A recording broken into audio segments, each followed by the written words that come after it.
ஆண்டவர் இயேசு கிறிஸ்துவில் பிரியமான சகோதர சகோதரிகளே, பிலிப்பு இயேசுவிடம் கேட்கிறார், ஆண்டவரே, தந்தையை எங்களுக்கு காட்டும், அதுவே போதும். தந்தையை ஒருவர் அறிந்து கொண்டால் உயிர் எங்கிருந்து வரும் என்பதும், உலகம் எங்கிருந்து உருவானது என்பதும், உலகத்தினுடைய உயிர்கள் எங்கே சென்றடையும் என்பதையும் தெளிவாக அறிந்து கொள்ளலாம். அதைவிட உயர்ந்த அறிவு வேறொன்றுமில்லை. உலகத்திலேயே உயர்ந்த அறிவு கடவுளை அறிந்து கொள்வதுதான். எனவேதான் பிலிப்பு கேட்கிறார், கடவுளை எங்களுக்கு காட்டும், தந்தையை எங்களுக்கு காட்டும். உலகம் தோன்றியது முதல் முடிகின்ற வரையில் இந்த ஒரு தர்க்கம், கடவுளை கண்டுபிடிக்கின்ற தர்க்கம், தேடுதல் எல்லா உலகங்களிலும், மனிதனுடைய நாடுகளிலும், இறையியல் மெய்யியல் வல்லுநர்களிலும் இருந்து கொண்டேதான் இருக்கிறது. எனவேதான் பிலிப்பு கேட்கிறார், தந்தையை எங்களுக்கு காட்டு. இயேசு மிக அழகான ஒரு பதிலை சொல்லுகிறார், நானும் தந்தையும் ஒன்றே. நான் யார் என்று நினைத்திருக்கிறாய்?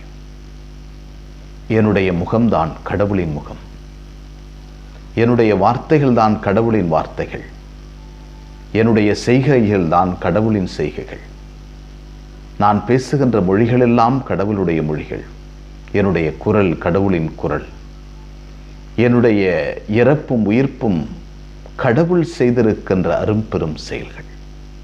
அவற்றின் வழியாய் மனிதன் மீட்பு பெறுகிறான், வாழ்வு பெறுகிறான். எனவே என்னை கண்டால் கடவுளை கண்டவன், என்னில் விசுவாசம் கொள்பவன் இறப்பினும் உயிர் வாழ்வான். என்னில் மீது விசுவாசம் கொள்பவன் தந்தையை கண்டவனாகவும் விசுவசிப்பவனாக மாறுகிறான். எனவே இயேசுவை நம்முடைய வாழ்வில் பெற்றுக்கொண்டால் கடவுளை பெற்றுக்கொண்டோம். இயேசுவை நம்முடைய வாழ்க்கையில் நம்பிக்கையோடு ஏற்றுக்கொண்டு விட்டால் எல்லாம் சுபிட்சமாக மாறும். கடவுள் நம்மோடு பயணம் செய்கிறார் என்பது போதும். அதுதான் அறிவுகளிலே உயர்ந்த அறிவு, செல்வங்களிலே உயர்ந்த செல்வம். இந்த ஒரு அறிவு, ஒரு தெளிவு, இந்த ஒரு கடவுளுடைய ஒளியை பெற்றுக்கொள்ளுதல் என்பது, மனிதன் ஒளியை பெற்றுக்கொள்கிறார் என்றால் என்ன? அவர் கடவுளை அறிந்து கொண்டார் என்ற அர்த்தம்.